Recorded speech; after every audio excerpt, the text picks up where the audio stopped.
পরনে ভারী কাঞ্জিবরম শাড়ি, চোখে মায়াবী কাজল আর স্মৃতিভর্তি টকটকে লাল সিঁদুর। বলিউড সুন্দরীদের ভিড়ে তিনি আজও এক চিরকালীন রহস্য।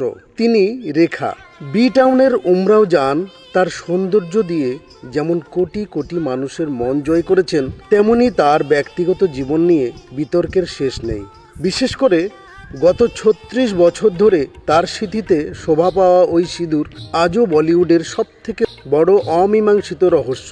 হিন্দু শাস্ত্রমতে সিঁদুর হলো বিবাহিত নারীর চিহ্ন, কিন্তু স্বামী মুকেশ আগ্রওয়ালের মৃত্যুর পর কেটে গিয়েছে দীর্ঘ ৩ দশক। তবুও কেন রেখা আজও নিজেকে সধবার সাজে সাজিয়ে রাখেন? এই প্রশ্ন আজও তাড়িয়ে বেড়ায় অনুরাগী থেকে শুরু করে তাবড় সিনেমা বিশেষজ্ঞদের। অনেকেই বলেন এই সিঁদুর নাকি অভিনেতা অমিতাভ বচ্চনের প্রতি তার নিঃশর্ত ভালোবাসার প্রতীক। ১৯৮০ সালে ঋষি কাপুর আর নিতু সিংয়ের বিয়েতে যখন রেখা প্রথমবার সিঁদুর পরে হাজির হন, তখন গোটা বলিউড চমকে গিয়েছিল। যদিও রেখা নিজে একবার রহস্যময় হাসি হেসে বলেছিলেন, আমি কোনো ব্যক্তির নামে নয়, ফ্যাশনের খাতিরে সিঁদুর পরি, এটি আমার সাজকে সম্পূর্ণ করে। আবার অনেকের মতে এই সাজ তার একাকিত্বের সঙ্গী, নিজেকে সমাজের চোখে অভাগী হিসেবে নয়, বরং এক রাজকীয় অভিজাত্যে তুলে ধরতেই তার এই সিদ্ধান্ত।